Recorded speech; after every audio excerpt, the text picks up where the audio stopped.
السلام عليكم ورحمة الله وبركاته. اللهم صل وسلم وبارك على سيدنا محمد وعلى آله وصحبه أجمعين. ازيكم يا حبايبي، عاملين ايه؟ يا رب تكونوا بخير. يا رب دايما كده في صحة جيدة وكل حاجة تتمنوها تلاقوها يا رب. هنعمل مع بعض فطيرة بالجبنة والزيتون. فطيرة كده تنفع للفطار، تنفع للعشاء، جميلة كده زي الساندوتش، هتعجبكم ان شاء الله. هنسمي الله كده. معانا 3 كوبايات دقيق، معانا نص كوبايه زيت، نص كوبايه لبن، بيضايه ما فيهاش اي يعني مكونات كتير، معانا معلقه خميره، فلفل اسود. بس هي دي مكوناتها، ولو عوزنا ميه طبعا هنحط. هنسمي الله كده.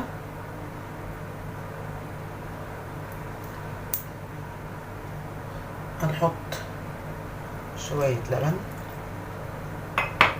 طبعا نحط يعني بسيط، ولما نعوز نحط. والبيضه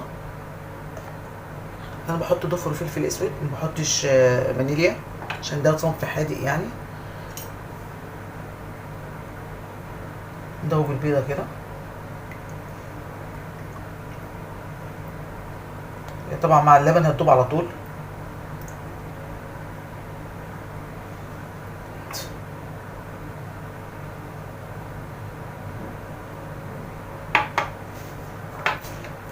معلقه الخميره، معلقه خميره. انا حطيت شويه كمان عشان المعلقه مش كامله. نص معلقه سكر. هنبتدي بقى نقلبها الاول، وكل ما تعوز سوائل نحط بقيه اللبن، وبعدين نبقى نحط ميه لو عوزنا.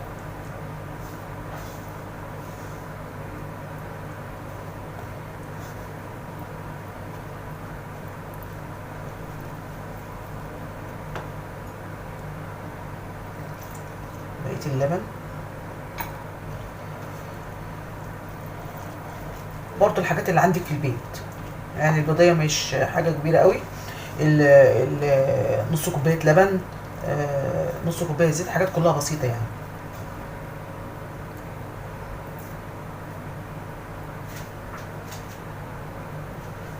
نبتدي بقى نعملها، نعجنها.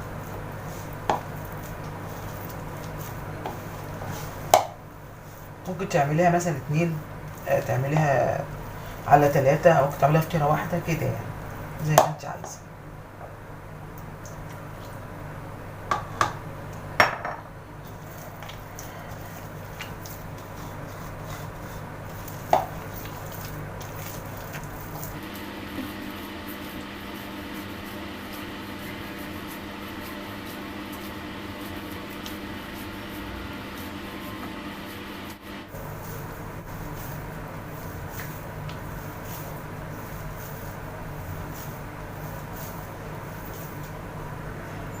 زي ما انتم شايفين خدت كفايتها من العجن اهو.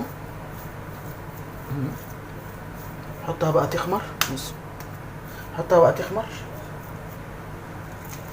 ارجع لكم بقى بعد ما تخمر. دلوقتي بقى العجينه خمرت اهي. هنعمل لها بقى الجبنه. جبنه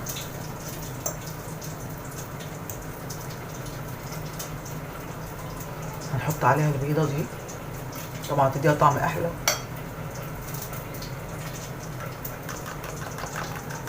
انا هحط عليها شويه فلفل اسود،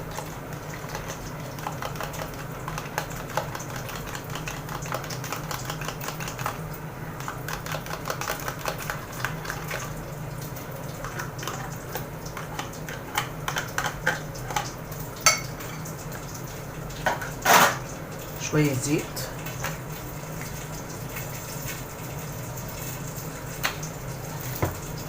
ممكن تحطي عليها فلفل اخضر، ممكن تحطي عليها شويه شطه، شويه كده شطه صغيرين كده. حطي على اللي انت عايز تحطي، ممكن شويه برضو خضره كده، شويه شبت وبقدونس. ممكن ما تحطيش زي ما انت عايز، تحطي جبنه بس وزيتون وخلاص، اللي انت عايزاه.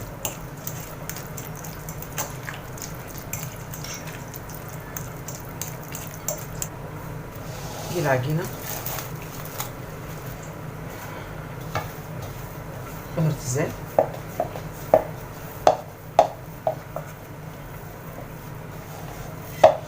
على 2، ممكن تعمليها على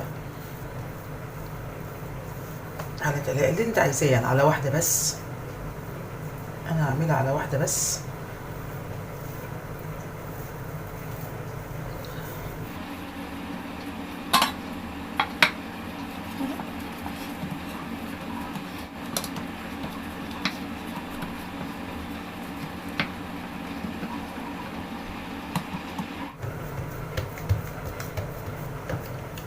كده انا فردتها.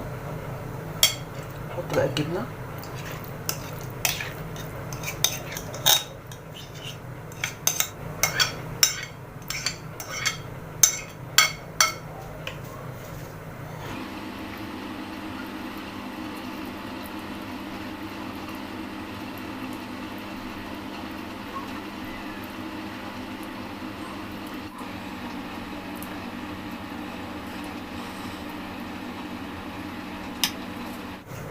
احط لها بقى الزيتون.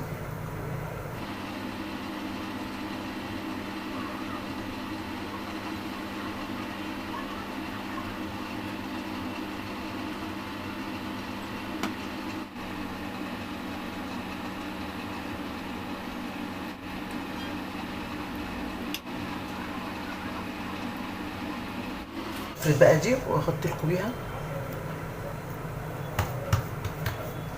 هنغطي بقى بيها العجينه.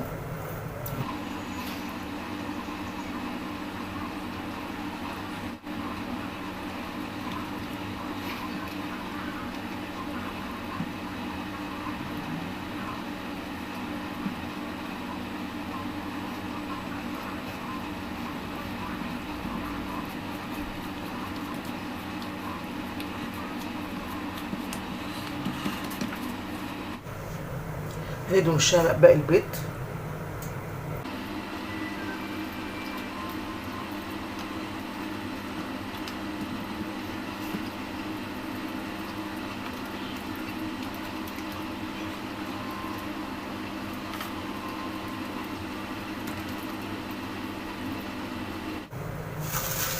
تبقى حبة البركة.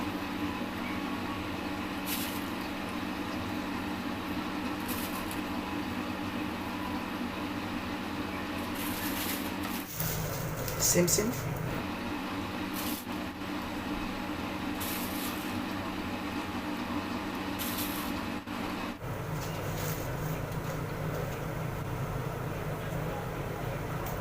زي ما انتم شايفين كده. هحطها، انا مولعه الفرن طبعا على 180، هحطها واوريها لكم. زي ما انتم شايفين كده الفطيره طالعه زي الفل. انا طبعا استنيت لما تبرد شويه، فهي ايه فل يعني. بردت شويه عشان اعرف اقطعها لكم. بس عامله ازاي، حاجه يعني اخر الجمال. اقطع لكم بقى حته.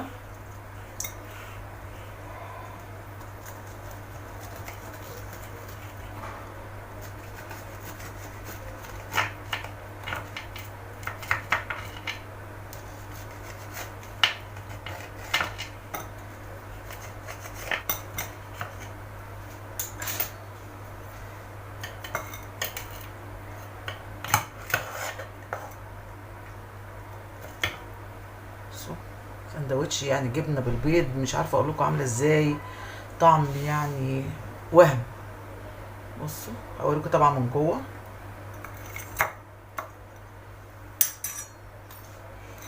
بصوا السندوتش، بصوا الجمال، بصوا الحلاوه. مش عايزه افتحها خالص عشان ما تتقطعش، الدخان طالع منها اهي. بصوا الحلاوه والجمال، حاجه يعني اخر حلاوه واخر جمال واخر لذاذه.